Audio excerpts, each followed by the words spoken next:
students. Hope you're having a joyful learning. We'll continue with the study of microorganisms, friend and foe.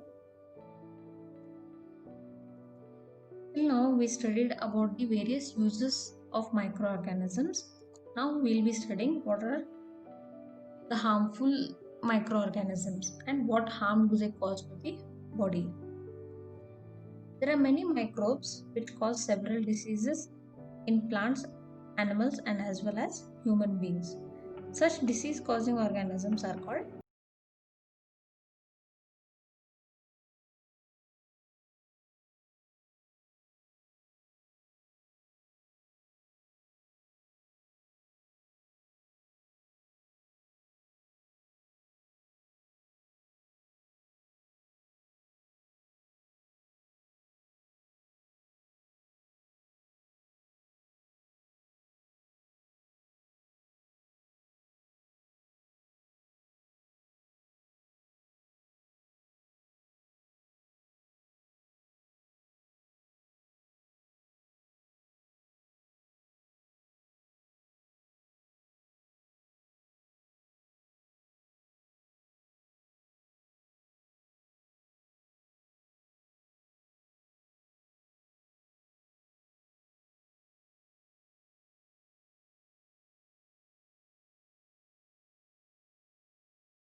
this. First one is the chickenpox. Some of you must have already got this disease. It's a viral disease caused by Varicella. Okay. So what is the Varicella here? It's a pathogen. How it comes in contact to you? By a sneeze or cough. Okay, or even by touch. You touch a person. I mean, when you come in close contact with a person who is having chickenpox, it can transmit to you also. If you're aware what happens in this disease, you get certain boils which are itchy. You feel like itching. But in case you itch it, then there will be a mark which will remain for a longer time. Okay, so this is chickenpox.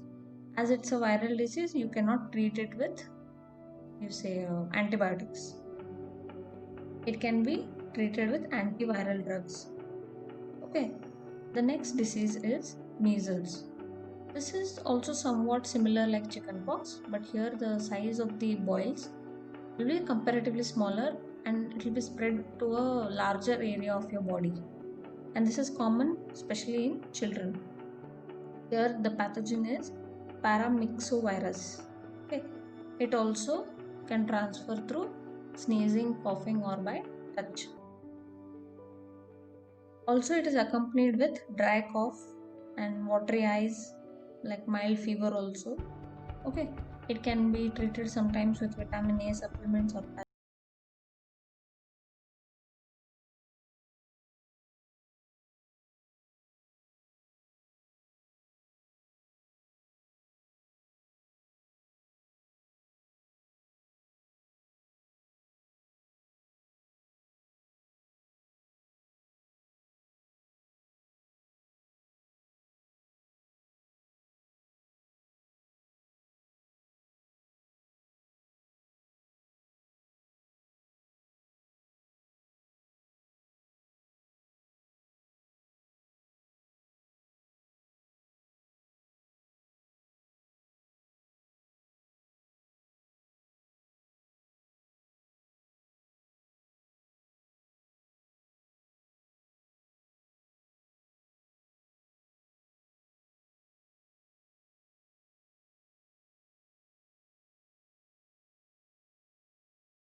now, if you have seen or if you remember, you have taken the polio vaccine.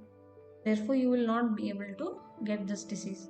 But people, those who do not take this polio vaccine, get this disease, especially when they are small. Now, the polio In order to eradicate the polio from our country, the government has taken various measures and almost it is eradicated from the country. In this, the virus enters the body, it multiplies in the intestine, and then from there it can attack the nervous system and cause paralysis.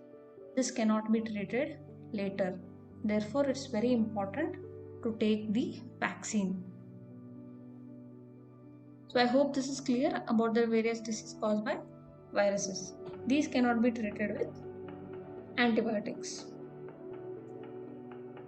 Now let us see some of the diseases caused by bacteria and protozoa. Firstly, tuberculosis. Tuberculosis is caused by Mycobacterium tuberculosis. It affects the lungs. During this disease, the person has severe cough, which may lead to the illness of the body and also lack of shortness of breath. Okay, in tuberculosis. In short, it's also called as TB. Next is the typhoid or typhoid fever. It's caused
water pipes if they get mixed.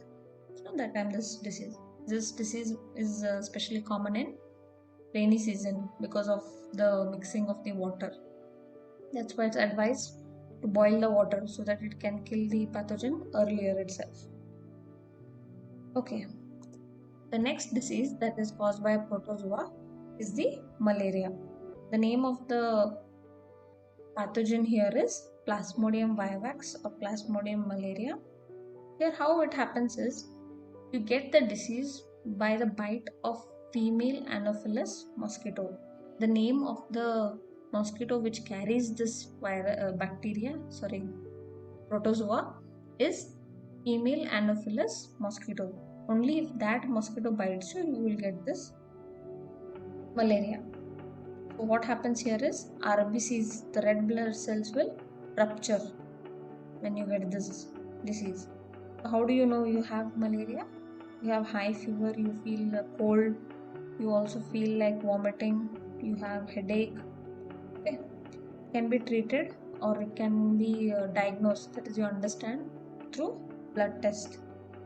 Anti-malarial drugs are available which it can be treated with that. Now, prevention is obviously better than cure. So it's important we take care of certain things in order to prevent the occurring of this disease. So what you can do is maintain personal cleanliness. Personal hygiene is in your hands, right? Wash your hands regularly or whenever you touch any surfaces or you play and come. Yeah, because you sweat. When you sweat, the toxins are released outside. So you have to wash your hands, okay? And take a regular bath. Ensure clean drinking water. So the water what you drink should be clean. Wash vegetables and fruits before consumption. Yes, this is very important because you know till it comes to your house it goes around the whole place. So before you consume it, you have to wash it properly. Spraying insecticides in drainage areas. Drainage areas, especially the kitchen sink, from where that water goes away. And not only just spraying insecticides, it also needs to be kept clean in order to stop the growth of these microbes. and you can see the small insects or ants coming, and you can take precaution. But microbes, you cannot see them, so they already must be growing there. So very important is cleanliness. Avoid stagnation of water. That is, the water should not stand still at one place, or else the mosquitoes will breed in that place. And from mosquito what disease you'll get? Malaria. Also you get dengue, right? So you should avoid. Use mosquito repellents. It may be nets, it may be creams, spray, right? You can use mosquito repellents in order to avoid them biting you. If you follow these methods, you can prevent the disease that it will come to you. Okay, thank you. We'll continue in the next.